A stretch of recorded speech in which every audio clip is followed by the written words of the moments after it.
Olá, sejam bem-vindas ao programa Psicóloga nas Empresas. Aqui, psicóloga, você aprende a faturar 15 mil por mês trabalhando com consultoria nas empresas.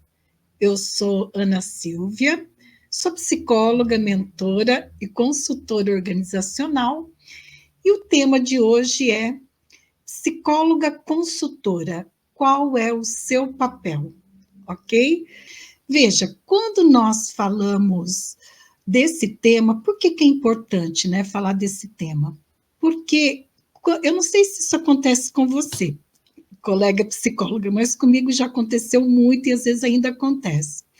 De acharem que psicóloga só trabalha com clínica, que psicóloga lê a mente humana, que psicóloga tem bola de cristal, aquelas fantasias que algumas pessoas criam, ou que psicóloga trata de louco. Graças a Deus, as coisas estão, né, mudando, as pessoas, principalmente, né, com a pandemia e nos últimos anos, né, o nosso trabalho tem sido um trabalho sério, ético, e está fazendo com que a população reconheça, conheça e reconheça o trabalho nosso enquanto psicólogas e também as diferentes áreas que nós atuamos. Mas é sempre importante esclarecer que quando você é psicóloga e vai trabalhar com consultoria nas empresas, a proposta de trabalho de consultoria organizacional não é uma proposta clínica, de psicóloga clínica. Bom, aí vocês podem dizer assim, mas Ana Silvia, não é importante o trabalho da psicóloga clínica? Tem tantas empresas, né, que terceirizam esse serviço para outras empresas, tem tantas colegas trabalhando, né, como psicóloga clínica dentro das empresas? Sim, tem, e é um trabalho extremamente importante. Não é disso que eu estou falando que psicóloga consultora é um outro papel, é uma outra abordagem. E por isso que é importante a gente esclarecer. Trabalhar com plantão psicológico é fazer consultoria organizacional? Não, não é. Quem trabalha com plantão psicológico está na clínica, está com uma abordagem clínica, ok? Então, não é consultoria organizacional.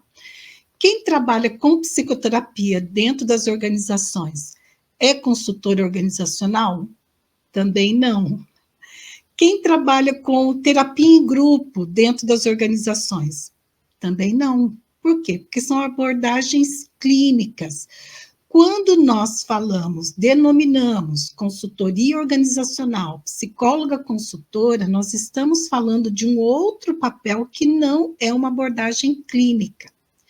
Mas que papel é esse, então, né? Quando nós usamos esse conceito de papel, nós estamos falando de responsabilidades, quais são as atividades, né? Qual é a imagem desse papel e qual a expectativa que a sociedade vai ter desse papel. A sociedade ou uma instituição, uma organização. Então, sempre que a gente fala em papel, é um papel social e que tem uma expectativa em relação a ele. No campo profissional, da mesma forma, né? O papel, um papel de gestor, um papel de líder, um papel de assistente social, vai ter uma expectativa desse profissional, que é claro que está embasada na regulamentação dessa profissão, no código de ética dessa profissão, né? Na formação desses profissionais, enfim. Então, falar de papel é falar de quais são as atividades que são desempenhadas, quais são as responsabilidades também que cabe, né, nesse papel, e quais são os compromissos, principalmente éticos, que esse papel vai implicar também, ok? Então, vamos lá, eu vou conversar com vocês. Durante a nossa conversa, se tiverem alguma dúvida, quiserem fazer alguma pergunta, fiquem à vontade para colocar. Se for possível responder, eu respondo. Se não for possível, eu respondo depois no direct, mas a gente vai interagindo aqui, tá bom? Bem, veja só, ser consultor organizacional, você pode ser consultor organizacional com diferentes formações, ok? Como psicóloga, quando você entra dentro das organizações para ser consultora organizacional, então você vai trabalhar com enfoque da psicologia organizacional e ou, né, vamos colocar o e, porque não precisa excluir, né, e ou da psicologia do trabalho, que tem diferenças de abordagens, inclusive tem alguns colegas que se denominam psicólogas do trabalho, e se você falar que ela é psicóloga organizacional, ela se sente ofendida. Olha só, isso existe. Eu estava num congresso em São Luís do Maranhão, em 2019, no Congresso de Psicodinâmica do Trabalho, eu fui apresentar minha dissertação de mestrado, que o tema da minha dissertação foi a psicodinâmica do trabalho, e estava eu lá no Congresso, né, da Psicodinâmica do Trabalho, e uma psicóloga extremamente reconhecida, uma referência assim, nacional, internacional desse tema, ela falou isso, ela falou, eu estava do lado dela, assim, estava 2 metros de distância dela, na mesma sala, numa discussão, e ela falou, eu não sou psicóloga organizacional, eu sou psicóloga do trabalho. Então, tem isso também. Mas, assim, eu acho que aí é de cada um tem uma forma de entender. Eu, pessoalmente, entendo que o meu trabalho, ele é tanto numa abordagem da psicologia organizacional, quanto da psicologia do trabalho. Só que há uma diferença, né? Para mim é muito claro isso, né? A base conceitual é diferente. Por exemplo, se eu trabalho com psicologia organizacional, eu trabalho, né, uma atividade que eu desenvolvo dentro desse escopo de psicologia organizacional, desenvolvimento humano e desenvolvimento organizacional, que tem a sigla de DHO. Né? Quando você vê essa sigla DHO, Desenvolvimento Humano e Organizacional, significa isso. E você pode ver que quando a profissional coloca, né, que trabalha com DHO, ela se intitula como psicóloga organizacional. A psicologia do trabalho, né, que vai discutir essa relação, como que o trabalho afeta esse trabalhador, afeta a sua subjetividade, o seu emocional, o seu psicológico, o seu corpo físico, né? A psicologia do trabalho vai ter esse enfoque. Nessa abordagem tem a saúde mental e trabalho, que é o que eu comecei a trabalhar em 2016, eu retomei os estudos em 2016 da psicodinâmica do trabalho, e desde então, né, a partir de 2018, eu começo a trabalhar com saúde mental e trabalho também. Mas durante mais de quase 20 anos, né, inicialmente eu fui gestora de RH por uns 13 anos, mas na consultoria, a ênfase do meu trabalho era desenvolvimento humano e organizacional. Então, veja, para mim, isso está muito tranquilo. Não vejo conflito nisso, até porque a psicodinâmica do trabalho vai ter uma visão mais crítica nessa relação do trabalho com o trabalhador, né, das intersubjetividades, enfim. Bom, mas vamos lá falando novamente desse papel. Então, a gente pode trabalhar nessas duas abordagens, psicologia organizacional ou psicologia do trabalho.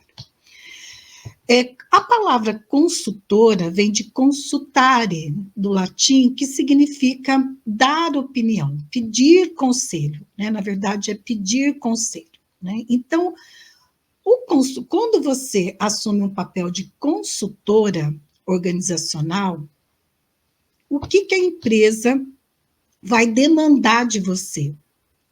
Um conselho. A empresa tem um problema, né?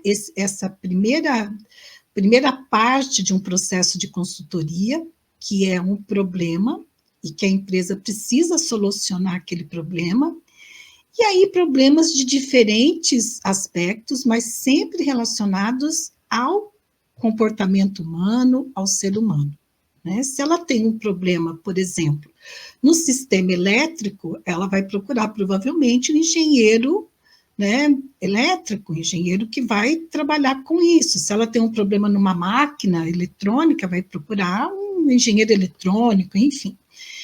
E quando tem algum problema relacionado aos trabalhadores, e que ela começa a ver alguns indicadores, alguns sintomas, né, como, por exemplo, conflitos, rotatividade, absenteísmo, ausenteísmo, aumento do número de acidentes, o que mais? Tantos outros sintomas, né, que começam a aparecer ali, ela tem um problema. Por quê? Porque esse problema começa a afetar o clima organizacional. Veja, eu estou falando aqui exemplos em tese, né? De uma forma bem rápida, porque o nosso tempo ele é bem curtinho. Então, esses sintomas, eles começam, então, a mostrar que tem algum problema. E esse problema começa, então, a afetar o clima organizacional, começa a afetar os resultados, né? O clima que é resultado das relações, né, socioprofissionais que estão ali naquele ambiente de trabalho, e começa a afetar principalmente os resultados. Muitas empresas, elas buscam ajuda quando afeta os resultados. Infelizmente, isso acontece, né? A gente está num país capitalista, num sistema capitalista, e vamos dar a real que isso é o que geralmente acontece. Mas tem muitas empresas que já estão num outro nível de desenvolvimento, de consciência, que elas já buscam ajuda quando já começa a afetar as relações, o clima organizacional. Ela já tem uma agilidade, tem uma consciência da importância que tem, né, as relações, o clima organizacional, que quando começa a afetar, ela já rapidamente já busca uma ajuda para realmente poder fazer alguma intervenção nesse sentido.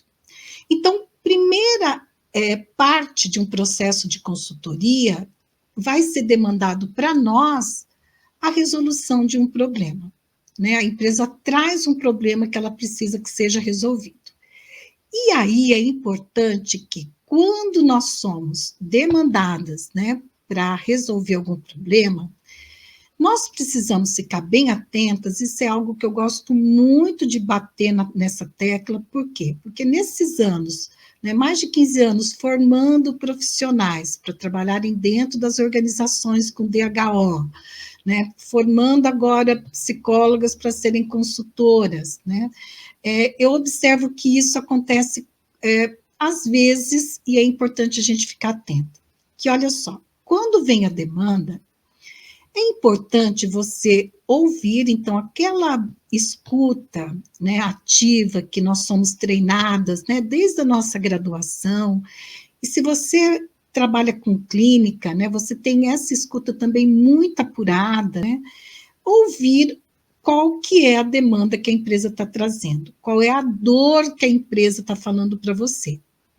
E, às vezes, é isso que eu quero deixar bem claro, que nem sempre o que a empresa traz, acreditando que é a dor, que é o problema que ela tem, né? Ela tem uma dor e fala, olha, por exemplo, eu estou com dor nas costas, então o meu problema é na coluna. Não, às vezes a dor nas costas está dizendo de um problema, às vezes, renal, pode estar dizendo de um problema de postura, de um outro problema, né? Então, ela fala da dor. E quando ela fala da dor, ela acredita que ela já tem a causa da dor, que ela já sabe, já tem a clareza da causa dessa dor. E nem sempre ela tem essa clareza, né? Por mais que os profissionais, que geralmente nós somos demandadas pelas profissionais e profissionais que estão na área de gestão de pessoas, por mais que essas profissionais sejam competentes, estejam sempre se atualizando, não é uma questão de competência técnica, é uma questão que, eu acredito que vocês vão me entender. Olha só, ou eu vou conseguir me fazer entender, né? Quem está no problema tem mais dificuldade de perceber o problema, de ter clareza do problema. Eu lembrei de uma história agora que aconteceu comigo, quando meu filho Leonardo tinha por volta do quê? De uns 6 anos, 5, 6 anos, né? O colégio chama o Leonardo não, chama eu e meu marido e fala, olha, o Leonardo está apresentando tais problemas, o Leonardo está brigando, o Leonardo está dele, tarará, né? Ok, então, né, vamos ajudar o Leonardo, vamos ver o que isso está dizendo, né? Enfim. Aí vai eu e o pai, né? Procurei uma colega, psicóloga, que tinha uma abordagem psicanalítica, enfim, e aí vai nós para terapia, né? Quando, na verdade, né, eu falei vai nós para terapia, né? Quando, na verdade, é isso mesmo. Eu e o meu marido que tínhamos que ir para terapia, não o meu filho.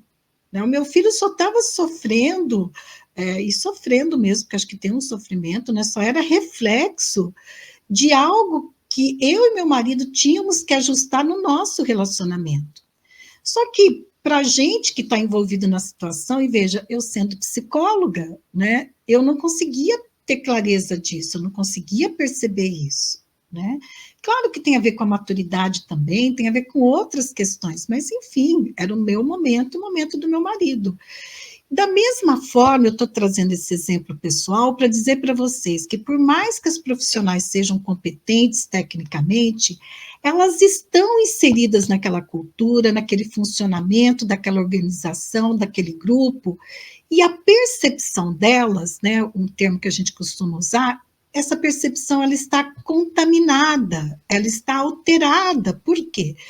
Porque ela tem uma relação próxima com essa organização, a subjetividade dela é afetada pelo trabalho. Então, a forma como ela vai ver aquela situação, aquela realidade, entender, também vai ser enviesada, não vai ser algo neutro, assim, algo tão imparcial. Mas tudo bem, a gente vai, a gente escuta, procura entender qual é essa dor, procura entender também o ponto de vista da organização, que pode ser que esteja, né, correto, é isso mesmo, já fizeram uma série de avaliações, enfim, conseguem mostrar para você que, olha, a causa está aqui, por isso, enfim, tudo é possível. Aí você começa, então, uma fase de diagnóstico, e você começa a ter clareza assim, peraí, o que a empresa está precisando? Então, essa etapa, né, do seu papel enquanto profissional, que é isso que a gente está falando, é procurar entender qual é esse problema da empresa. Qual é a demanda da empresa? Essa é a primeira etapa de um processo de consultoria, e esse é o teu papel. Num segundo momento, é você poder, né, uma segunda parte, são 3 partes que eu costumo dizer que tem no processo de consultoria organizacional. Uma segunda parte seria de você propor uma intervenção, de você propor uma solução para aquele problema que a empresa está trazendo. E quando você vai propor essa solução, não necessariamente vai ser na forma, via de regra, de um treinamento e desenvolvimento, né? Por exemplo, porque isso é algo que eu costumo lembrar e alertar vocês que são psicólogas, trabalham com consultoria ou querem trabalhar com consultoria. Eu vejo que às vezes há uma tendência de reduzir tudo a quê? A treinamento e desenvolvimento. Quando a necessidade é de um diagnóstico organizacional, ou às vezes até de uma outra abordagem, né? Isso acontece com frequência também, e o ano passado aconteceu comigo com uma cliente, com uma empresa que eu estou atendendo atualmente também, já fez 1 ano que eu estou atendendo essa empresa. A demanda inicial era de pesquisa de clima organizacional, essa foi a demanda que trouxeram, né? Quando eu fui conversar com esses profissionais, né, sem compromisso, não necessariamente eles tendo o compromisso de me contratar, mas para eu poder entender, né, isso faz parte do método que eu desenvolvi para a consultoria, né, nesses 21 anos, eu desenvolvi um método que eu dei o nome de método PSI, né, P de prospecção, S de serviço contratado e I de intervenções. Então, esse método, ele tem um passo a passo de trabalho, e nesse passo a passo, essa demanda da empresa, esse primeiro contato faz parte do método, sem compromisso, deixa eu ouvir, entender a empresa. E em cima de uma entrevista estruturada, mas que eu não procuro deixar muito formal, não, eu procuro deixar, né, porque eu estou formando vínculo com a empresa, então um vínculo de confiança, então não pode ser uma coisa muito formal, muito distante, sabe, tipo médico, médico desses médicos muito sérios, que você vai pela primeira vez, ele é tão formal assim na consulta, que você fala, meu Deus do céu, onde que eu vou me vincular afetivamente com esse médico que vai cuidar de mim, porque é tão distante assim, não sei se aconteceu isso com vocês, comigo já aconteceu e eu não voltei mais na médica, eu mudei de médica. Eu falei, meu Deus, como que eu vou, essa mulher vai cuidar de mim com essa distância, com essa, né? Enfim, mas isso é de cada um, né? Mas, enfim, voltando lá para a nossa reunião. Eu não faço ela tão estruturada, eu tenho um roteiro, mas eu vou procurando formar um vínculo, procurando ser empática, né, procurando ouvir bastante, né, para eu poder entender o que eles estão trazendo. E essa empresa que eu estou dando como exemplo, a demanda era de clima organizacional, de pesquisa de clima organizacional, mas eu acabei propondo um diagnóstico de desenvolvimento humano e organizacional. E com base em que eu propus esse diagnóstico? Com base nos objetivos estratégicos que eles disseram que eles tinham, com base no contexto atual deles e com base também nos objetivos a curto prazo que eles tinham. Então, avaliando isso, e eles me passaram o planejamento estratégico para eu poder, né, entender, analisar e poder integrar com a consultoria. Eu falei, olha, eu entendo que a demanda de vocês não é para uma pesquisa de clima. A demanda de vocês é um diagnóstico onde a gente possa entender o funcionamento dessa empresa, dos grupos, das relações, e para propor um programa de desenvolvimento organizacional e também um programa de desenvolvimento humano de pessoas.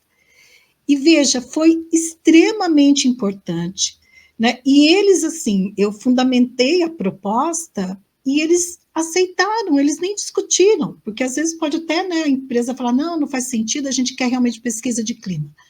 Eu fundamentei a proposta, eu disse o porquê que eu estava propondo daquela forma, enfim, e quais seriam as etapas desse processo de diagnóstico, que tinha uma etapa que era, sim, de análise mais formalizada, com instrumentos online, que tinha uma outra etapa que era com instrumentos, com uma metodologia científica que eu utilizo, mas que não precisa de um sistema, não tem um custo adicional para nós, que isso é bem importante, né? Porque se nós, psicólogos, dependemos, enquanto consultoras, de sistemas informatizados para fazer diagnóstico organizacional, a gente vai gastar uma grana que aí inviabiliza o trabalho. Então, no meu método, e, né, com base na minha experiência, esse método que eu desenvolvi, o que eu fiz? Eu peguei algumas metodologias científicas, né, que eu já conhecia, outras que eu conheci no mestrado, e aí eu peguei e trouxe para eu poder fazer diagnóstico organizacional. Por quê? Porque quando eu vou apresentar os resultados, eu preciso fundamentar esses resultados, eu preciso mostrar que, olha, não é achismo, não é apenas uma observação, eu estou fundamentada numa metodologia científica. E esse é um papel importante que nós temos enquanto psicólogas, né? Que o nosso trabalho seja um trabalho embasado em ciência. A gente não pode dar a impressão que o nosso trabalho é um trabalho do senso comum, que qualquer profissional poderia fazer, entendeu? Que uma formação de um final de semana vai garantir que você consiga fazer isso. Aqui é uma crítica, sim, que eu estou fazendo, né? Porque é aí que a gente se diferencia enquanto profissional. Aí que nós, psicólogas, vamos nos diferenciar e vamos fortalecer a nossa identidade enquanto profissional. E mostrar para as organizações que elas têm vantagem quando elas contratam uma profissional de psicologia. Eu não estou dizendo com isso que outros profissionais não tenham competência, não é isso que eu estou falando. Eu estou num lugar, como psicóloga, que esse ano eu vou fazer 35 anos de formada, eu sei o quanto que eu tive que estudar, o quanto que eu estudo, né, para eu poder entregar qualidade para o meu cliente, para eu entregar uma solução respaldada na ética, na ciência, e a gente precisa valorizar isso. Se nós não valorizarmos, quem vai valorizar? Né? Então, é importante que, no nosso papel enquanto consultor organizacional, as soluções né, que a gente apresenta, as recomendações, sejam fundamentadas em ciência, em metodologia científica.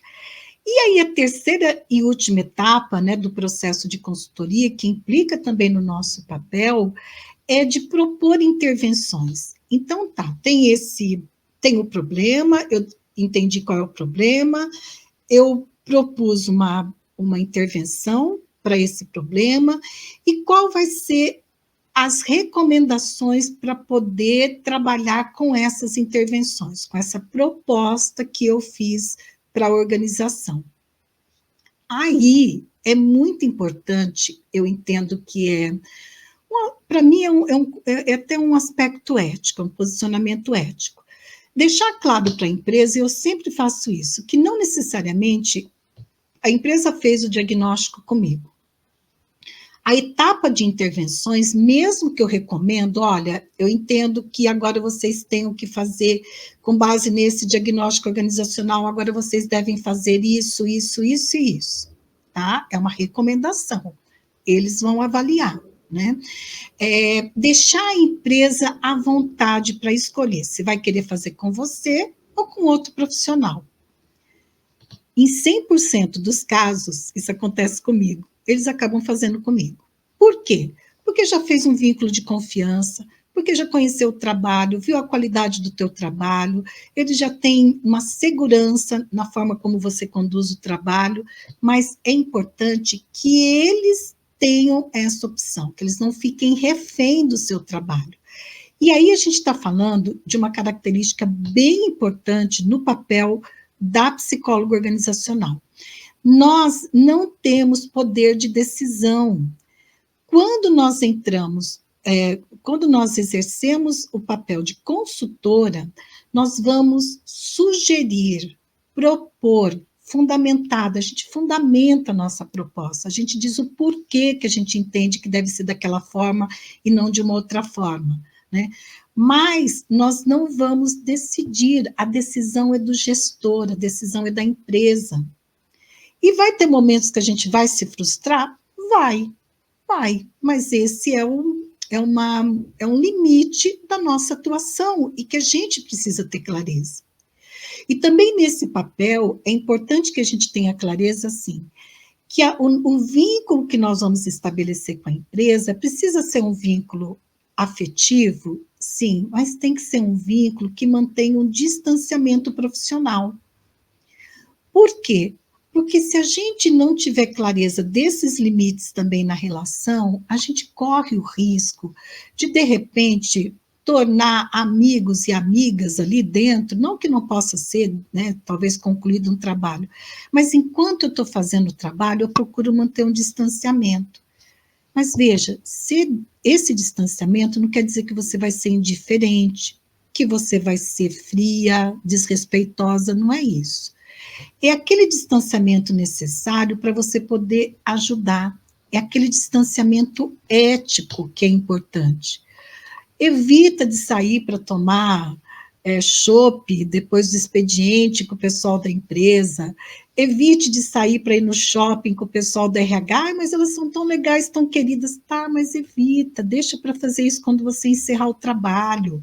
Claro que eles podem virar seus amigos, amigas, mas eu entendo que nesse papel como consultora, nesse momento, não é adequado. É necessário ter uma renúncia em relação a esse aspecto. E isso, para mim, está incluído no papel de consultor organizacional. Há uma complexidade dentro das organizações que, se a gente não tomar cuidado, a gente se perde nessa complexidade e aí compromete o nosso trabalho, compromete a qualidade do nosso trabalho. Não sei se faz sentido para vocês, sabe? Mas isso para mim é muito importante. E eu procuro agir dessa forma durante esses mais de 20 anos como consultora e até mesmo como gestora que eu fui, eu sempre tomei alguns cuidados em relação a isso. Sabe essa coisa assim, olha, quando eu casei, eu trabalhava numa empresa como coordenadora de RH. Eu não convidei diretor para ser padrinho de casamento, entendeu? Por mais que eu gostasse do meu diretor, faz muitos anos que eu não converso mais com ele, mas era uma pessoa que eu tinha extrema gratidão e tenho extrema gratidão por tudo que ele me ensinou, mas eu não convidei ele para ser meu padrinho de casamento, nem a pessoa que trabalhava comigo, que até hoje é minha amiga. Por quê? Porque isso é uma coisa minha, tá, gente? Isso aqui não é regra, tá? Isso é pessoal, estou dizendo um pouco dos meus valores, das minhas crenças. Eu entendo que é importante ter uma certa separação, distanciamento, assim, para não misturar, sabe? Senão daqui a pouco você mistura as relações e aí você corre o risco de se perder e isso vai comprometer o teu trabalho, a tua imagem profissional, enfim. Então, eu acho que tem alguns cuidados que a gente pode ter, né? E que não vai prejudicar ninguém, muito pelo contrário. Eu já tive uma vez, já está chegando o horário de encerrar aqui, mas teve uma vez que eu, trabalhando com grupos de formação, né, como didata da SBDG, então eu trabalho com grupo, formando, né, profissionais para coordenar processos de grupos, né, isso já faz mais de 15 anos. E eu lembro que teve um grupo que eles me convidaram, né, de sexta e sábado que a gente trabalhava, e era fora daqui da cidade que eu morava, e eles convidaram na sexta-feira à noite, o pessoal muito jovem, muito querido, assim, ai, Ana, vamos sair, a gente vai na noite, tal, vamos na balada, tal, vamos junto. Qual que era a minha vontade? Claro que é de ir, não era voltar para o quarto e dormir cansada, enfim, né? Era de dar uma saída para dar uma espairecida, tal. Mas eu tive que dizer não. Por que que eu disse não? Por que que eu renunciei? Né? Por quê? Porque naquele momento era o meu compromisso com aquelas pessoas, o meu compromisso ético com aquelas pessoas que necessitava que eu dissesse não, que eu falasse, olha, não vai ser possível, eu dei uma desculpa lá para elas não ficarem chateadas, enfim. E é importante, porque senão mistura os papéis, né? Mistura a relação, e aí quem é quem nessa relação? E aí você deixa de realmente ser efetiva no papel que você tem a desempenhar.